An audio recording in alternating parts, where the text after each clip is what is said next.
Akkam jirtu kabajamoota fi jaalatamtoota hordoftoota keenya bakkuma jirtanitti nageenyi keenya kan kabajaate kan jaalalaa isin haa ga'u isin hin jenne ta'an suuraan oduu sa'a kana qabannee dhiyaannee jirra. Hanga dhuma sagantaa kanaatti nu wajji turaan affeerraa keenya kun biftuu oroodha keessanii kallattimaan gara mata duree oduu amma qabadheetti isin dabarsa oduun jalqaba. Piippiin kaabinootaa fi kaadiroota marii biyyoolessaa irratti hirmaattan jechuudhaan kutaalee biyyattii garaagaraa irraa walitti qaban irraa marii yeroo gaggeessanitti har'a moobaayilli irraa guuramuun dhagahamee jira. Kun immoo qeeqa guddaa kaasee jira. Jawaaris fi akkasumas xiinxaltoonni siyaasatii fi hayyoonni siyaasaa hedduunis qeeqanii jiru. Qeeqa isaanillee qabadhee jira isin biraan gaha. Oduun itti aanu lammiilee Itoophiyaa 4 keessaa tajaajila annisaa elektiriikii kan argatu nama tokko qofa jedhamee jira. Dabalata odeeffannoo kanallee qabadhee jira isin biraan gaha.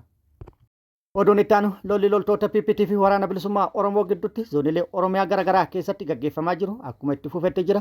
Waraanni bilisummaa Oromoo har'as injifannoo argadhe jedhee jira. Gama mootummaatti hoo maaltu jedhame kan jedhus qabannee jirra isin biraan kenna. Guutuun oduu akka itti aanu kanatti wal duraa duuban isin bira gaha. Oduu kanneenii fi kan biroo wajjin nu wajjin tura.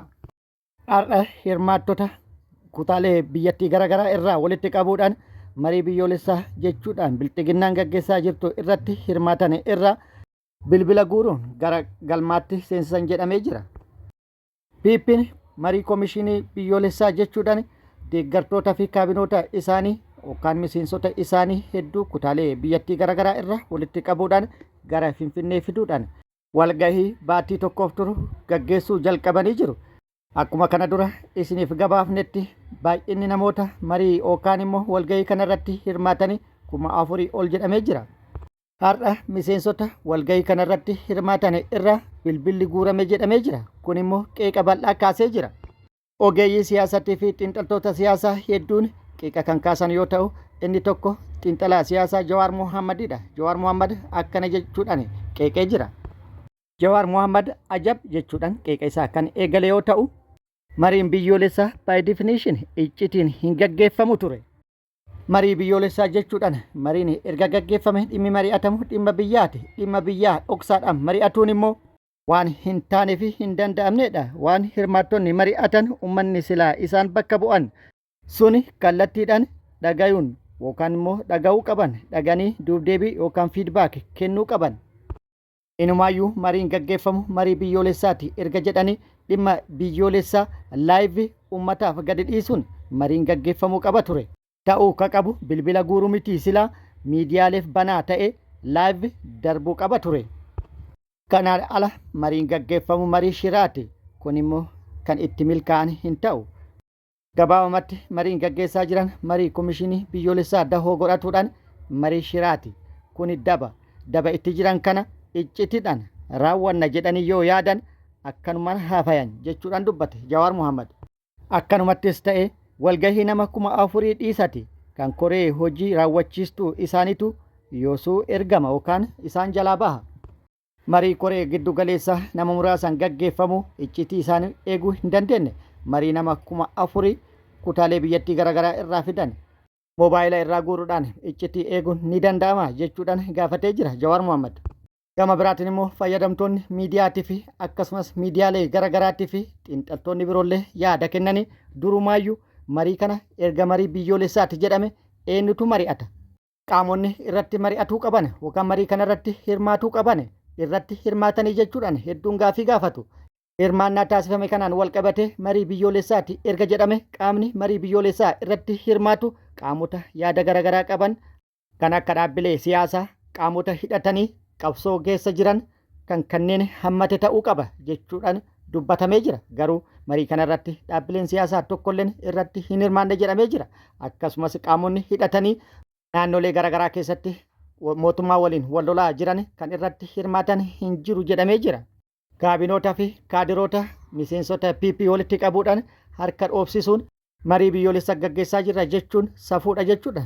Marii biyyoolessaa gaggeessaa jirra yookaan gaggeessina jechuurra marii bilxiginna gaggeessaa jirra yoo jedhame irra wayya jedhamee jira. Haala kanaan immoo jijjiiramni fiduuf deeman tokkollee hin jiru. Garuu balaa hamaa keessa biyyattii galchuu danda'u dhimma Oromoo magaalaa Finfinnee fi akkasumas naannoo Oromiyaatti wal qabate akkasumas walabummaa fi daangaa naannoo Oromiyaatti wal qabate Oromiyaa irratti xiyyeeffate kana irratti mari'ataa jiraachuun ifa ka ta'edha. Kun immoo itti bu'an taanaan Qabxiileen kunneen uummata Oromootiif sarara diimaadha jedhamee jira. PP'n Izeemaa malee paartilee siyaasa Oromoo tokkollee marii kanarratti hin hirmaachifne garuu dhimmi irratti mari'atan Oromiyaa diiguudha. Kun tuffii uummata Oromootiif qabanidha. Kun immoo galaana ta'ee isaan fudhatuu danda'a jedhamee jira. Oduun itti aanu Itoophiyaa keessatti namoota 4 keessaa tokko qofatu tajaajila elektiriikii amansiisaa argata jedhamee jira. Qorannoon haaraan ba'e akka ifoomsetti Itoophiyaan waggoottan hedduuf ijaarsa pirojektoota humna elektiriikaa maddisiisanii fi sarara daddabarsaa humnaa irratti baasii guddaa taasisaa turtus hidha haara'umsaa guddicha madda annisaa elektiriikii meegaawaatii 6,000 maddisiisuu danda'u ijaartee xumuruun hojii jalqabsiiftus fedhii madda annisaa lammiilee biyyattiitiif waliin gahuu hin dandeenye jedhamee jira. Biyyattii keessatti namoota 4 keessaa nama tokko qofatu tajaajila elektiriikii annisaa akka argatan akkasumas hawaasni baadiyyaa faayidaa kana irraa haala walqixa ta'een fayyadamaa akka hin taane qorannoo fi qo'annoon haaraan ifoome ibsee jira. Qorannoo kanas kan ifoomse dhaabbata Afroobaaromeetir dhaabbata jedhamu ta'ulleen himamee jira. Qorannoon Afroobaaromeetir maxxanse kan lakkoofsa 12/3 kan bara 2023 baatii caamsaa hanga waxabajjii namoota 2,400 qorate qophaa'e akka ta'e kan agarsiisu yoo ta'u dhiyeessii sarara elektiriikii biyyoolessaa naannoo jireenya uummata Itoophiyaa walakkaa ta'u kan qaqqabe yoo ta'eyyuu maatiiwwan tajaajila kanaan fayyadaman yookaan fayyadamaa jiran dhibbeentaa 43 qofa jedhamee jira. Oduu kaaba Itoophiyaa irraa nu geette TPLF pirezidaantii bulchiinsa yeroo naannoo Tigraay kan ture Jeneraal Taaddasee Warrada Itoophiyaatti ambaasaadara Ameerikaa kan ta'e Ervin Maasingaa waliin akka waliin agarre yookaan waliin qunnamne taasifame jedhamee jira.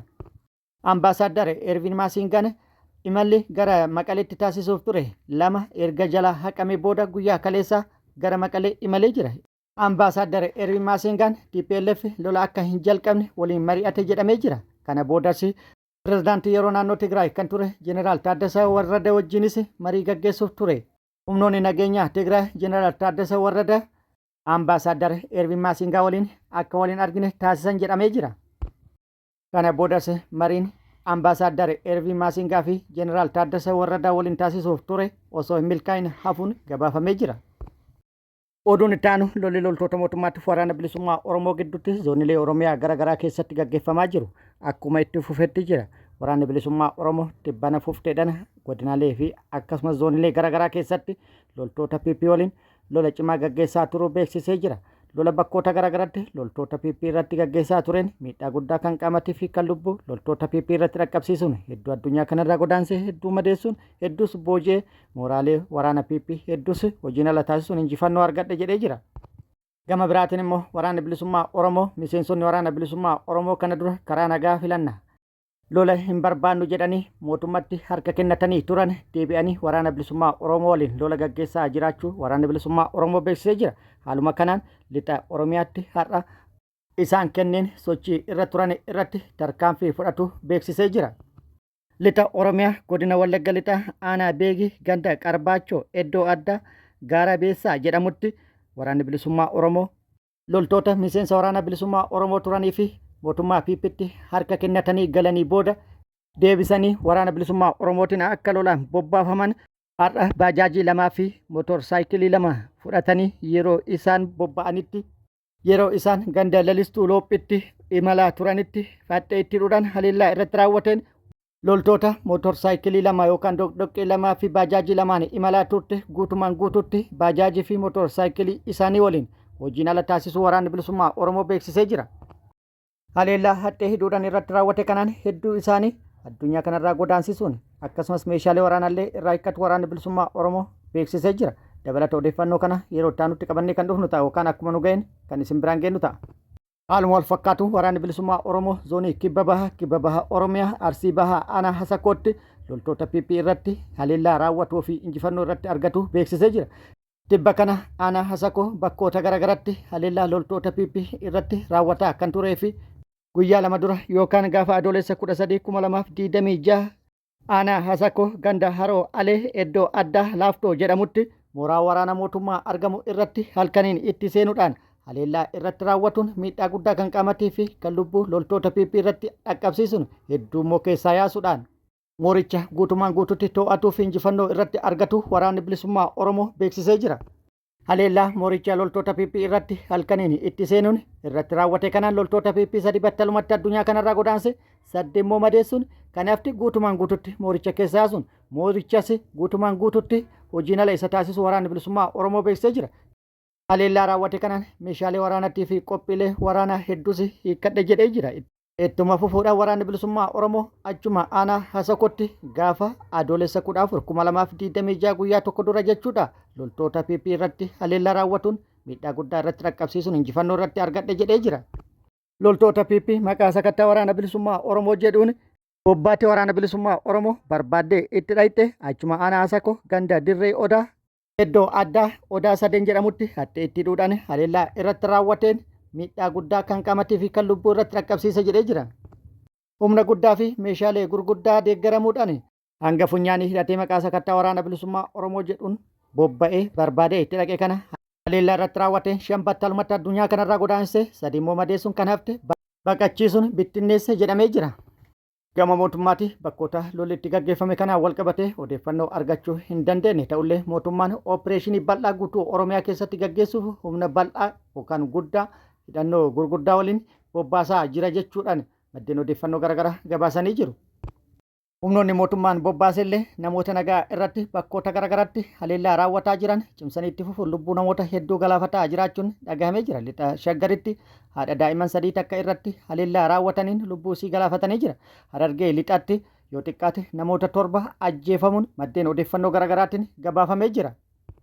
Kabajamoota fi jaalatamtoota hordoftoota keenya oduun ammaaf qabanne kana hanga ammaa kana guutuu oduu wajjin isin wajjin kan ture ani Bariisoo Ganamooti hanga yeroo itti aanutti deebinee wal agarrutti nagatti nu tura.